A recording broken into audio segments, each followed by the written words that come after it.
Bismillahirrahmanirrahim. Assalamualaikum warahmatullahi wabarakatuh.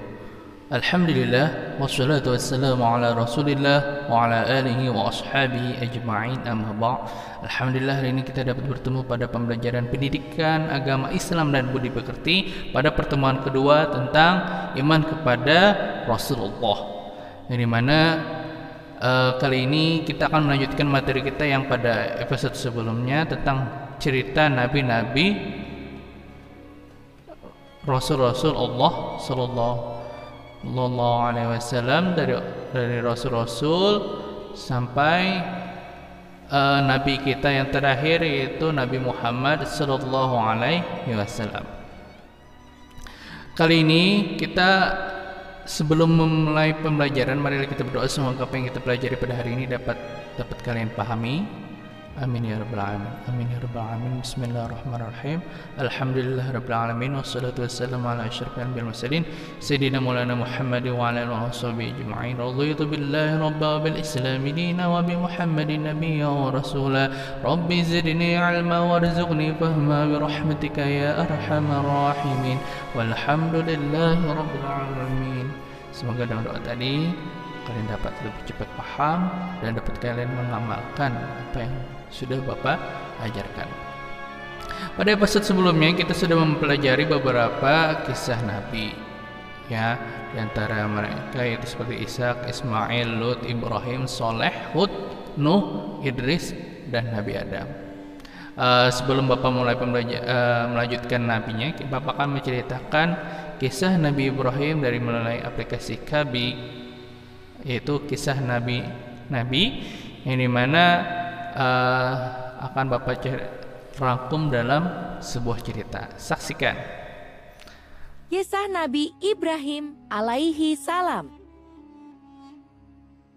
Raja Namrud yang kejam bermimpi tentang seorang anak laki-laki yang berusaha merebut mahkotanya. Untuk mencegah hal itu jadi kenyataan, ia memerintahkan agar semua bayi laki-laki dibunuh.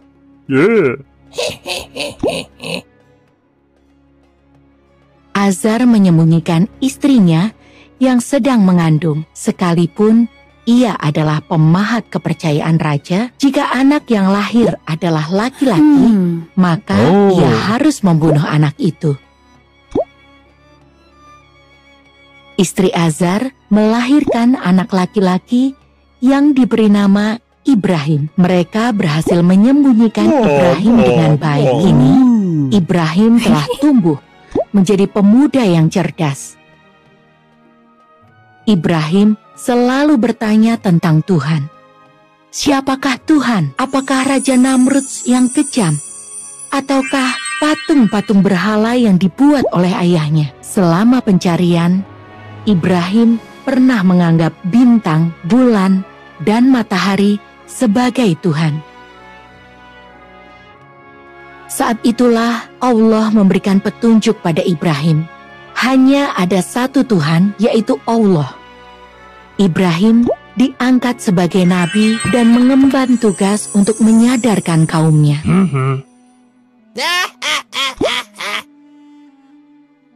Raja Namrud sangat marah karena Nabi Ibrahim membujuk rakyatnya untuk meninggalkan berhala-berhala mereka. Ia bahkan mengancam akan membunuh Nabi Ibrahim. Ancaman Raja Namrud tidak membuat Nabi Ibrahim takut. Suatu malam, Nabi Ibrahim menyelinap ke aula kerajaan dan menghancurkan semua berhala yang ada di sana.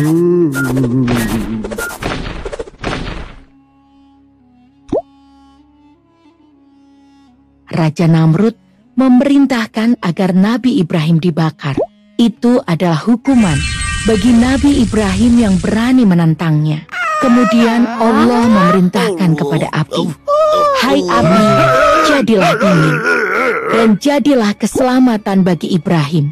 Surat Al-Anbiya 69.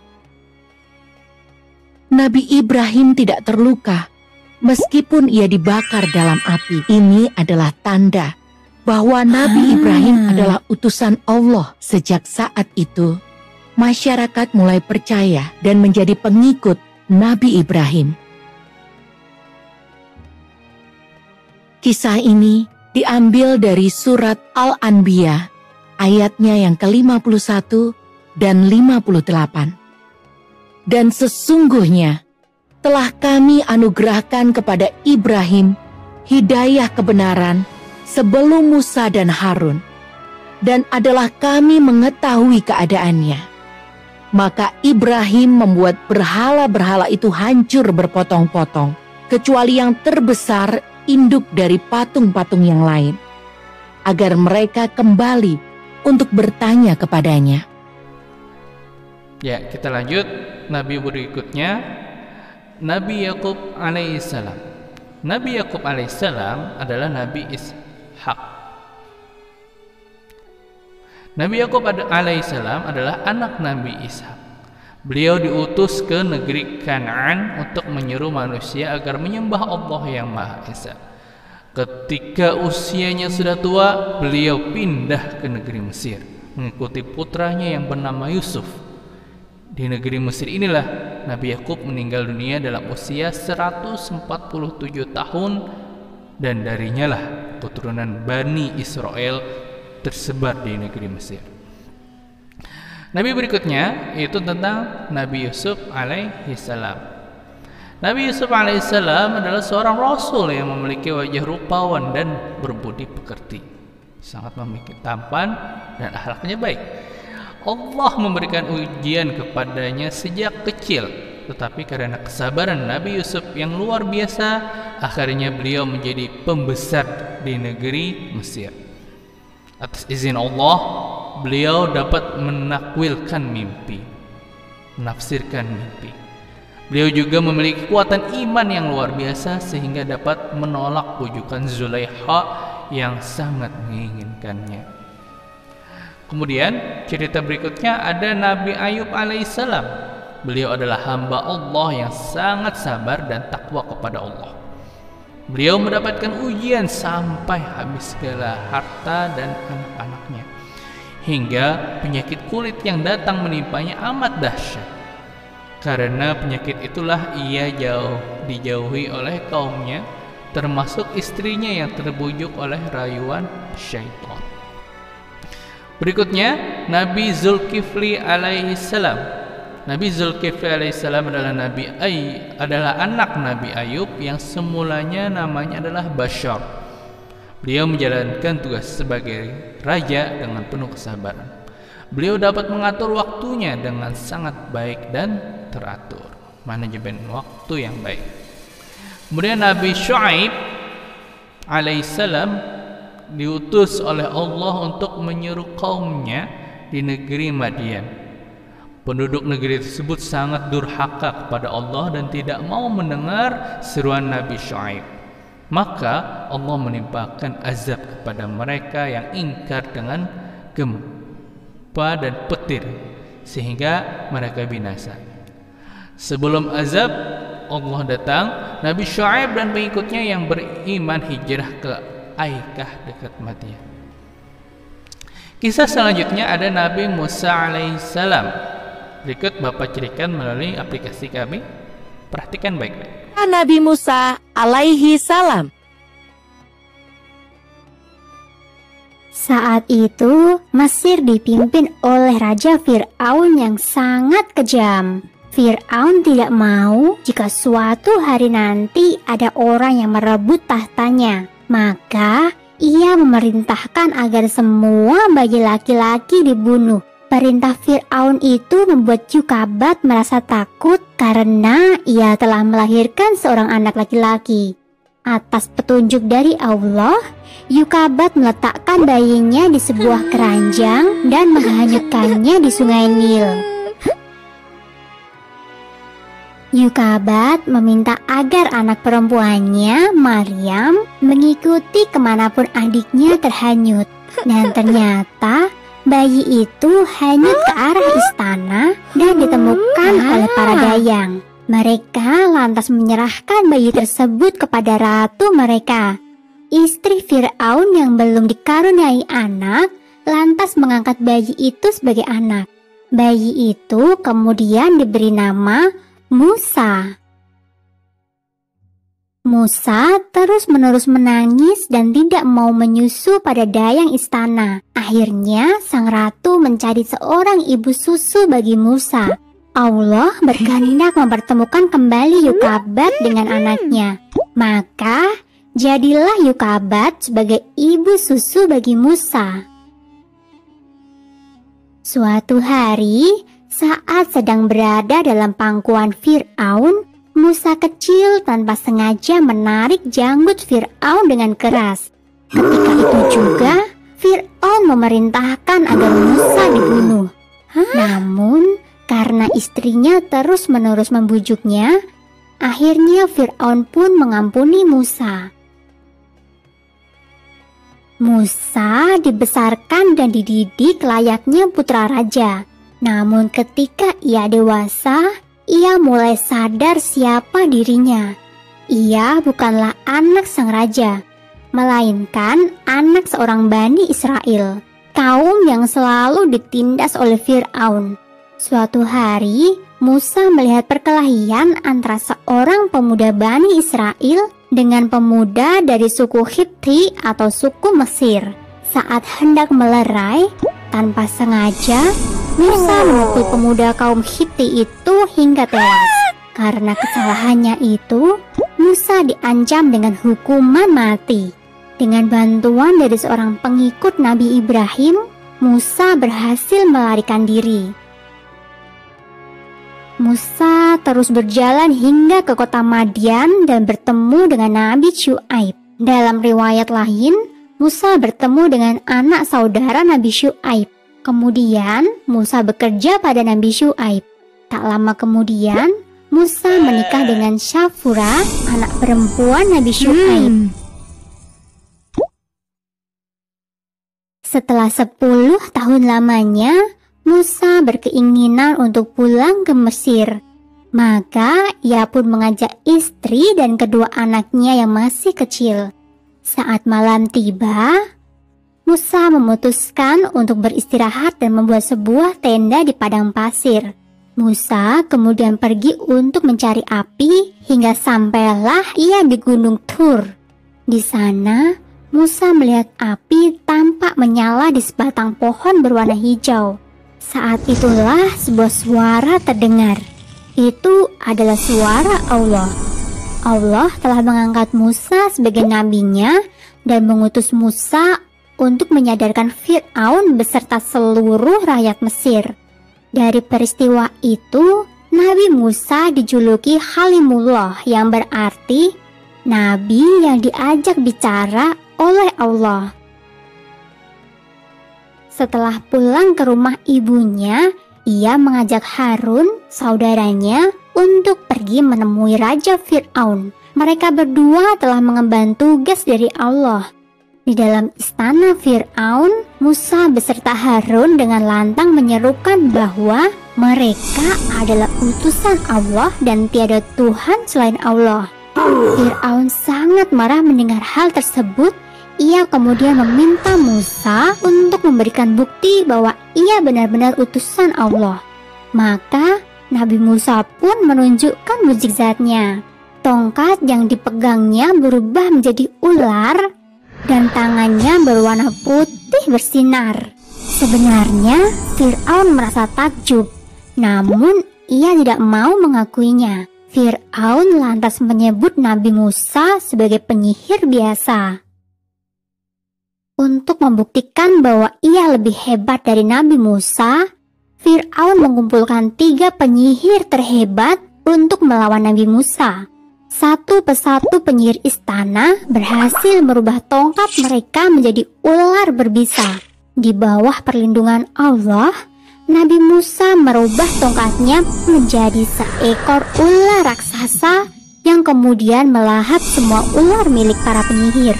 Para penyihir yang menyaksikan keajaiban itu pun langsung bersujud dan memohon ampun kepada Nabi Musa. Kedudukan Nabi Musa semakin kokoh di masyarakat Mesir. Namun, Fir'aun dan pengikutnya tetap saja menolak dakwah Nabi Musa. Nabi Musa pun berdoa kepada Allah untuk memberikan petunjuk. Maka Allah memberikan ujian berupa kemarau yang sangat panjang. Rakyat Mesir bersama-sama menghadap kepada Nabi Musa dan meminta pertolongan. Setelah bencana itu lewat, masyarakat Mesir kembali ke dalam kemusyrikan.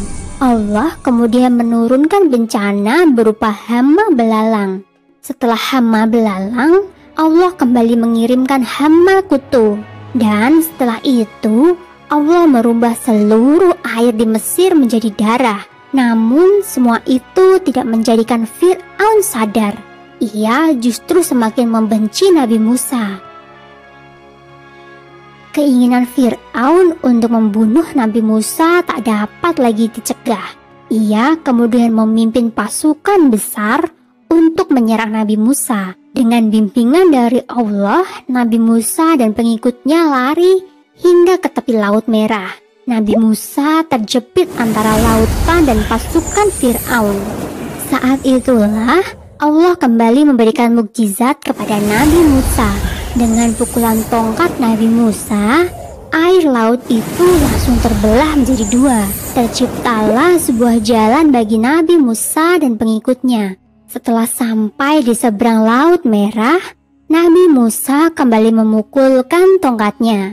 Seketika itu juga, air laut kembali menyatu dan menenggelamkan pasukan Fir'aun. Nabi Musa dan Harun terus memimpin kaum Bani Israel ke arah Palestina. Ketika tiba di kaki Gunung Sinai, Allah kembali berbicara kepada Nabi Musa. Allah memerintahkan Nabi Musa untuk puasa selama 30 malam. Dan Nabi Musa diperkenankan untuk bertemu dengan Allah di puncak Gunung Sinai. Kemudian Allah meminta Nabi Musa untuk mengenapkan puasanya menjadi 40 malam. Setelah Nabi Musa selesai, Allah memberikan kitab Taurat kepada Nabi Musa. Sebuah kitab yang berisi tuntunan kehidupan bagi kaum Bani Israel. Tentang kelahiran Nabi Musa terdapat pada surat Al-Qasas ayat 4 yang berbunyi, "Dan kami ilhamkan kepada ibu Musa, susuilah dia, dan apabila kamu khawatir terhadapnya, maka jatuhkanlah dia ke sungai Nil. Dan janganlah kamu khawatir dan janganlah pula bersedih hati, karena sesungguhnya kami akan mengembalikannya kepadamu dan menjadikannya salah seorang dari para rasul." Tentang kenabian Nabi Musa terdapat pada surat Al-A'raf ayat 103 yang berbunyi, "Kemudian kami utus Musa sesudah rasul-rasul itu dengan bawa ayat-ayat kami kepada Fir'aun dan pemuka-pemuka kaumnya. Lalu mereka mengingkari ayat-ayat itu. Maka perhatikanlah bagaimana akibat orang-orang yang membuat kerusakan." Selanjutnya ada kisah Nabi Harun alaihissalam. Nabi Harun alaihissalam diutus untuk membantu tugas kerasulan Nabi Musa alaihissalam. Ketika pergi ke Gunung Sinai, Nabi Musa menitipkan kaumnya kepada Nabi Harun.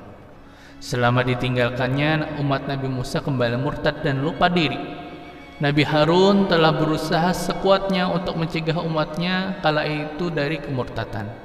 Tetapi mereka menentangnya. Sekembalinya Nabi Musa pada kaumnya dan melihat kaumnya menjadi murtad, beliau sangat marah kepada Nabi Harun karena merasa kurang mampu menjaga umatnya. Namun setelah dijelaskan, Nabi Musa akhirnya mengetahui siapa yang menjerumuskan umatnya.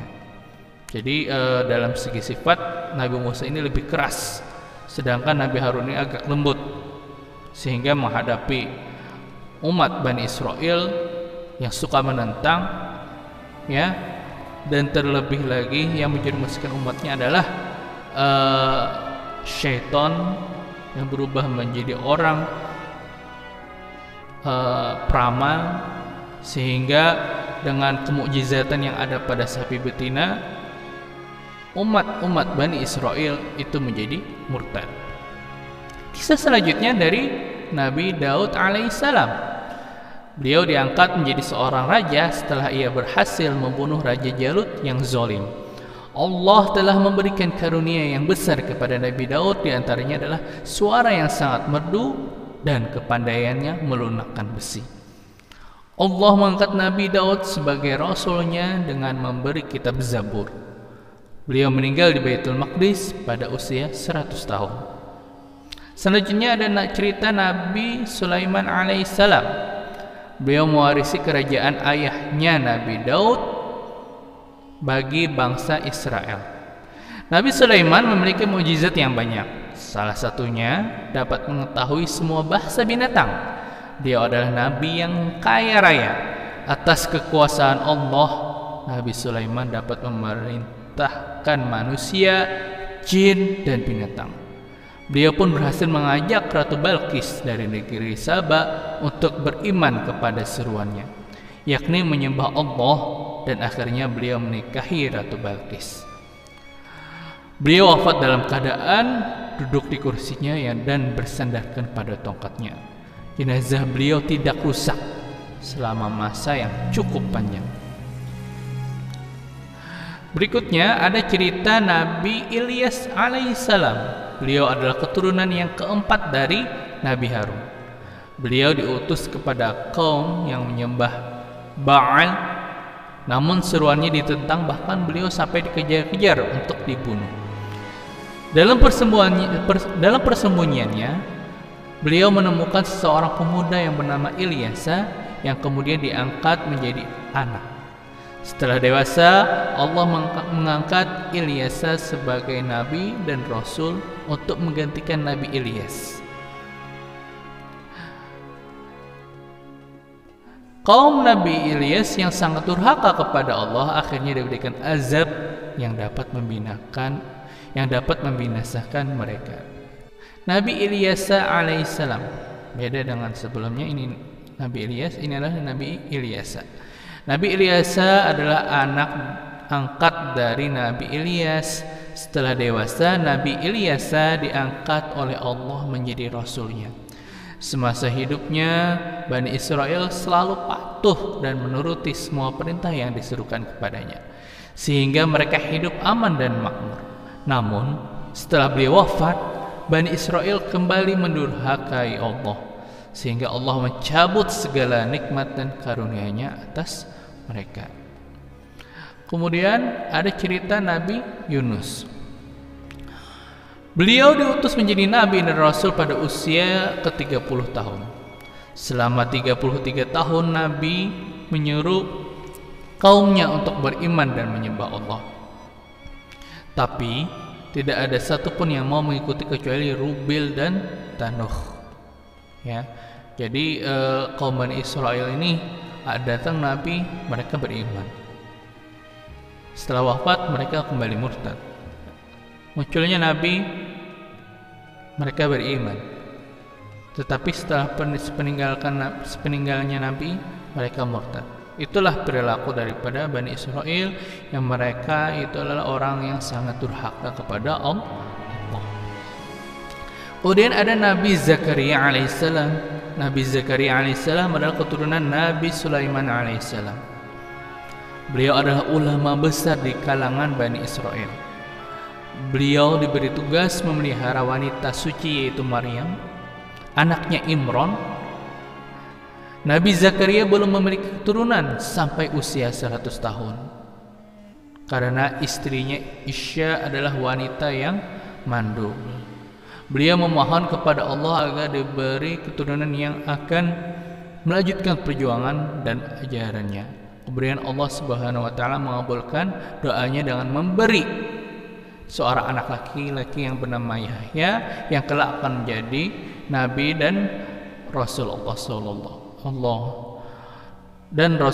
Subhanahu wa taala.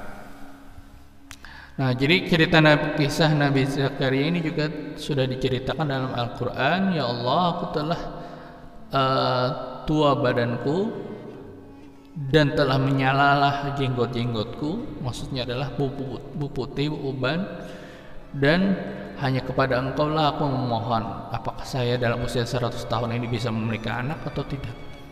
100 tahun bukanlah waktu yang muda, ya. 100 tahun ini artinya sudah sangat tua, dan untuk memiliki anak itu sangat kecil. Tetapi dari cerita ini kita dapat menarik kesimpulan, ya, sepanjang apapun doa kita, ya, selama kita tidak menyerah untuk berdoa dan berharap kepada Allah, niscaya Allah akan mengabulkannya. Kemudian Nabi Yahya alaihissalam, beliau adalah putra Nabi Zakaria alaihissalam dari istrinya yang bernama Isya, karena menegakkan hukum Allah dan menentang raja. Nabi Yahya akhirnya terbunuh, dan begitu pun dengan ayahnya. Allah telah memberikan berkah kepada Nabi Yahya pada saat ia dilahirkan, saat ia meninggal, dan pada hari ia dibangkitkan kembali. Cerita Nabi Isa ini akan Bapak ceritakan dalam aplikasi Kabi. Silakan tonton baik-baik. Kisah pengangkatan Nabi Isa alaihi salam sebagai Nabi Allah. Sejak kecil, Isa sudah dikaruniai berbagai macam mukjizat oleh Allah. Ketika Isa sudah mulai bersekolah, Isa seringkali membuat para guru kewalahan dalam menjawab segala macam pertanyaannya.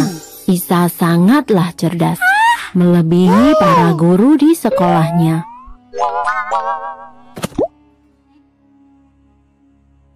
Kecerdasan Isa membuat sebagian orang merasa tidak suka.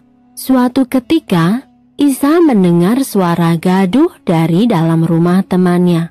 Isa tahu bahwa teman-temannya dikurung oleh ibu mereka karena tidak diperbolehkan bermain dengannya. Kemudian Isa pun bertanya, "Suara ribut apakah itu?" Dan para ibu itu menjawab, "Mereka adalah sekumpulan kera dan babi." Mendengar jawaban ibu-ibu itu, Isa pun berdoa kepada Allah agar menjadikan mereka seperti apa yang telah diucapkan, yaitu menjadi kera dan babi. Sejenak kemudian, anak-anak itu pun berubah menjadi kera dan babi. Isa tinggal selama 12 tahun di Mesir bersama ibunya dan juga Yusuf al-Najjar. Kemudian mereka pun kembali ke Palestina dan tinggal di daerah Nazaret. Ketika Isa berumur 30 tahun, Allah mengangkatnya sebagai nabi. Dialah nabi terakhir bagi kaum Bani Israel setelah Nabi Zakaria dan Nabi Yahya dibunuh oleh pasukan Raja Herodes yang bersekutu dengan kaum Bani Israel. Nabi Isa alaihissalam mengajak kaum Bani Israel untuk menyembah pada Allah dan menaati segala aturannya. Sebagai utusan Allah, Nabi Isa mempunyai banyak mukjizat yang semakin menguatkan kedudukannya. Suatu ketika, Nabi Isa membuat burung dari tanah liat, kemudian ia meniupnya. Dan atas izin Allah, patung itu hidup dan berubah menjadi burung sungguhan yang bisa terbang. Atas izin Allah, Nabi Isa mampu menyembuhkan orang yang sejak kecil sudah buta. Ia juga mampu menyembuhkan berbagai penyakit yang langka. Dan ia juga mampu menghidupkan Eliezer, sahabatnya yang sudah meninggal. Kemampuan Nabi Isa ini adalah mukjizat, dan dengan mukjizat ini ia diterima dan dicintai oleh kaum Bani Israel. Setiap hari semakin banyak orang yang menyatakan beriman kepada Nabi Isa. Meskipun demikian, sebagian besar kaum Bani Israel masih tetap sesat dan tidak mau bertaubat. Mereka yang merasa tidak suka pada Nabi Isa berkumpul dan mencari sebuah cara agar Nabi Isa menghentikan dakwahnya dan bergabung dengan di pihak mereka untuk menciptakan pemerintahan yang kuat. Kemudian para pemimpin kaum Bani Israel menawarkan jabatan raja untuk Nabi Isa. Namun sayangnya, tawaran itu ditolak oleh Nabi Isa. Sikap Nabi Isa ini membuat para pemimpin Bani Israel menjadi marah. Mereka berjanji akan mencelakakan Nabi Isa di kemudian hari. Nabi Isa sama sekali tidak takut pada ancaman para pemimpin Bani Israel. Ia tetap menjalankan dakwahnya, mengajak agar orang-orang mau bertaubat dan menyatakan iman kepada Allah saja. Selesai. Sumber dalam Al-Quran terdapat dalam surat Maryam ayat 30, yang artinya, sesungguhnya aku ini hamba Allah. Dia memberiku Alkitab atau Injil, dan dia menjadikan aku seorang nabi. Dan terakhir adalah cerita Nabi Muhammad Sallallahu Alaihi Wasallam. Kalian tahu ini siapa? Yaitu Nabi kita, Nabi besar Muhammad Sallallahu Alaihi Wasallam. Beliau terlahir ke dunia dalam keadaan yatim karena ayahnya Abdullah wafat sebelum ia dilahirkan ke dunia. Pada usia 6 tahun beliau ditinggalkan oleh ibunya sendiri, yaitu Siti Aminah. Beliau meninggal. Sifat beliau yang suka menolong, lemah lembut, dan selalu berkata yang benar, sehingga beliau diberi gelar Al-Amin, yang dapat dipercaya. Nabi Muhammad SAW merupakan khatamul anbiya, penutup para nabi yang diutus oleh Allah ke dunia sebagai khalifah yang membawa risalah paling sempurna dan diperuntukkan bagi seluruh umat manusia di dunia. Nah, itulah tadi cerita-cerita Nabi 25 Rasul yang wajib kita imani ada, dan merekalah orang yang diberikan kepercayaan utusan dari Allah untuk membawakan ajaran yang benar, ajaran dari Allah, ya. Terutama yang wajib kita imani adalah Nabi kita sendiri, karena kita berada di umat Rasulullah, di umat Nabi Muhammad, maka kita mengimani apa yang diajarkan oleh Rasulullah Nabi Muhammad SAW. Setiap Nabi memberikan syariat yang berbeda, tetapi dalam istilah ketauhidan mereka semua menyuruh untuk menyembah kepada Allah. Dalam keimanan semuanya menyuruh untuk menyembah kepada Tuhan yang satu. Tapi walaupun di antara umat mereka ada syariat yang berbeda, contohnya syariat Nabi Nuh, syariat Nabi Daud, syariat Nabi Isa, mereka ada yang ada puasa seperti ini, ada puasa seperti ini, ya, ada syariat seperti ini, ada syariat bertaharah seperti ini, ada yang berbeda. Tetapi di antara semua nabi tersebut mereka memiliki kepercayaan yang satu, yaitu menyembah kepada Allah. Di antara ke-25 nabi dan rasul yang tersebut terdapat nabi dan rasul ulul azmi yang berjumlah 5. Nah, jadi yang Bapak ceritakan dalam aplikasi Kabi itu adalah 5 rasul yang diberi gelar ulul azmi oleh Allah karena keteguhan dan kesabaran hati yang luar biasa dalam menghadapi berbagai cobaan dan dalam mendakwah risalah Allah. Allah berfirman dalam surah Al-Ahqaf ayat 35, A'udzubillahi minasyaitonir rajim. Bismillahirrahmanirrahim.